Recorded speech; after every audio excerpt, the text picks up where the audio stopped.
So in 2006, we were busting at the seams in the sanctuary. 3 services a day, every Sunday. 8:25, anybody? Couple? Yeah, we're early risers.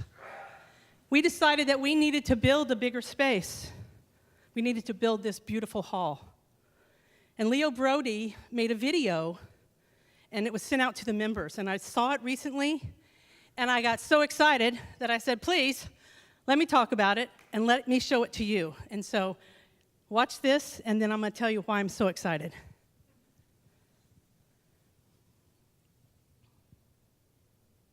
In 1921, the Seattle Center of Constructive Thinking opened its doors in downtown Seattle, across from the Olympic Hotel. It was here that Netta Holmes began her 39-year ministry. In 1961, we started our Seebeck retreat tradition. In 1962, we moved to 26 Northwest in Ballard, where we stayed for 13 years. Glenn Wood became senior minister in 1973, and the church was renamed the Seattle Church of Religious Science. 2 years later, Jim Munson became senior minister.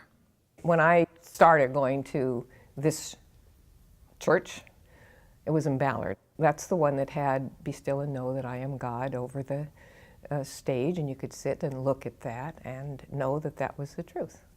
I was a single mom with 2 kids and a job, and I needed to be inspired, grounded, reminded. In 1982, while construction began on new property in the Northgate area, services were held at Whitman Middle School and, for a short time, at the old Northgate Theater. If we ran late, then we could smell the popcorn because they wanted us out of there by noon. Although the Northgate building was intended for offices and classrooms, it became the home for Sunday services. By the time Kathy Ann Lewis became senior minister in 1988, the church was unable to serve the growing congregation. In a major leap of faith, the church sold the Northgate property and in 1992 moved to Sandpoint Way. 2 years later, the church was renamed the Center for Spiritual Living. How about that? Isn't that awesome? 97 years. 97 years. We have been a community because God created this church, not Netta Holmes, not anyone that came after her. God created this church. It's not about a place, it's about us. And God has been faithful to us. Look what it did every time we needed something new. We're not just willy-nilly moving because we feel like it. We need something new, and God knows it, and God has a plan to deliver that to us. And I'm excited about it. Yeah, I am. So, banks are in the business of making money, correct? Yeah, they like your money. They liked our money. They were making a really nice return on the business of this church. And I don't think it was an accident that all of a sudden the bank said, I don't want your money. No, I don't want to make money on you. That's not an accident. That's their business. I think it was a nudge.